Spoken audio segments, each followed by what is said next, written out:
Caleb Jephté-Pierre pour Haïti Tempo. Bonsoir coach. L'équipe est éliminée de la compétition. Pourtant, dans ce match, vous avez longtemps été dominé. Vous avez dominé cette équipe de Guatemala. Qu'est-ce qui a expliqué cette élimination? Qu'est-ce que vous pouvez dire à propos de cela? Je crois que, comme vous l'avez vu, hein, on a raté énormément d'occasions.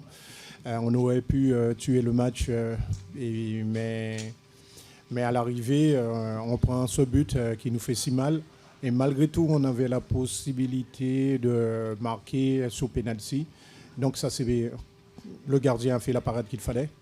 Mais c'est vrai qu'on est déçu, mais la prestation des joueurs me rend fier.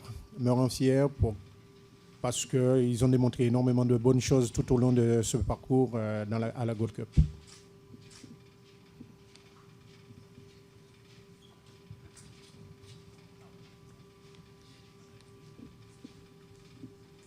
Coach, good evening. Gustavo Guimarães, Território MLS Brasil. You're minutes away from winning Group D and in a very hostile atmosphere and ended up losing. Your thoughts about the match against Guatemala tonight? Je pense que ça a été à un certain moment parfait parce qu'on a bien joué.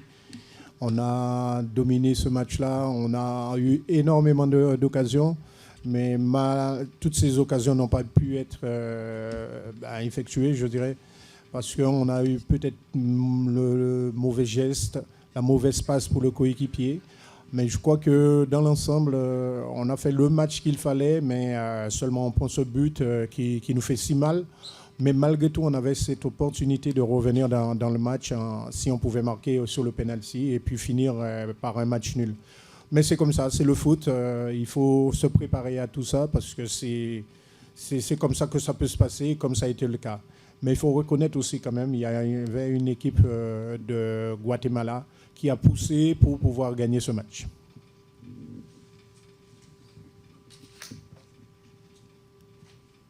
Coach Marc Johnson-Aza pour Haïti Tempo.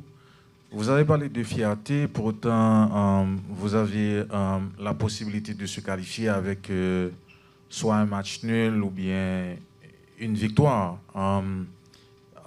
Qu'est-ce qui explique exactement cette fierté? Moi, je crois que c'est le fait d'avoir pu faire des gros matchs contre le Canada, se qualifier dans un premier temps à la Prelims, faire des gros matchs et surtout montrer un certain niveau de jeu qui nous a permis de rivaliser ce soir avec Guatemala. Mais voilà, c'est ça la fierté aussi d'appartenance de la Guadeloupe qu'on ne connaît pas forcément à la CONCACAF. Dans la Caraïbe en général. Maintenant, c'est pas seulement la fierté, il y a du talent dans notre équipe, il y a énormément de qualité et les joueurs ont su démontrer qu'ils pouvaient faire énormément de choses et de très bonnes choses. Malheureusement, on va rentrer à la maison avec le sentiment d'avoir raté quelque chose. Et ça, c'est vrai que ça peut faire mal, mais il faut quand même garder une certaine fierté de ce qu'on a réalisé.